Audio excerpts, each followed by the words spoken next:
বৃষ্টিপাতের মাত্রা কমে যাওয়ায় স্বাভাবিক হতে শুরু করেছে খাগড়াছড়ির জনজীবন। ঘরবাড়িতে ফিরেছে মানুষজন, তবে কিছু স্থানে বিশুদ্ধ পানির সংকট দেখা দিয়েছে। বিস্তারিত জানাচ্ছেন সহকর্মী সাকিব মামুন।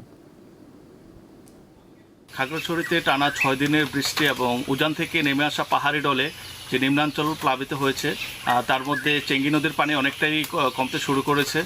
তবে জেলার দীঘিনালা উপজেলার মেরুন ইউনিয়নে এখনও জলাবদ্ধতার কারণে প্রায় 2,500 পরিবার পানিবন্দী হয়ে রয়েছে।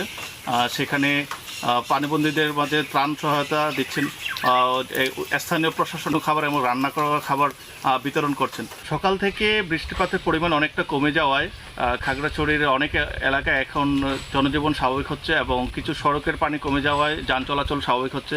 তবে কিছু কিছু সড়কে এখনও জলাবদ্ধতা থাকায় মূল সদরের সাথে এবং আন্তঃসড়কে কিছু যোগাযোগ ব্যবস্থা বিঘ্ন হচ্ছে। তবে এই বৃষ্টির ধারাবাহিকতা যদি এভাবেই থাকে, সেক্ষেত্রে আপনার খাগড়াছড়ির জনজীবন স্বাভাবিক হবে। আপনাকে আরও একটি খবর জানিয়ে রাখি, গতকাল দুর্যোগ ব্যবস্থাপনা ও ত্রাণ মন্ত্রণালয়ের প্রতিমন্ত্রী এম ইকবাল হোসেন তিনি খাগড়াছড়ির যে প্লাবিত অঞ্চলগুলো সরেজমিনে পরিদর্শন করেছেন এবং একই সাথে সরকারি সহায়তা তিনি বিতরণ করেছেন এবং তিনি আশ্বস্ততা করেছেন এ ধরনের দুর্যোগ মোকাবেলায় তিনি গুরুত্বপূর্ণ পদক্ষেপ রাখবেন। এই ছিল খাগড়াছড়ি থেকে সর্বশেষ। সাকিব মামুন, দীপ্ত সংবাদ, খাগড়াছড়ি।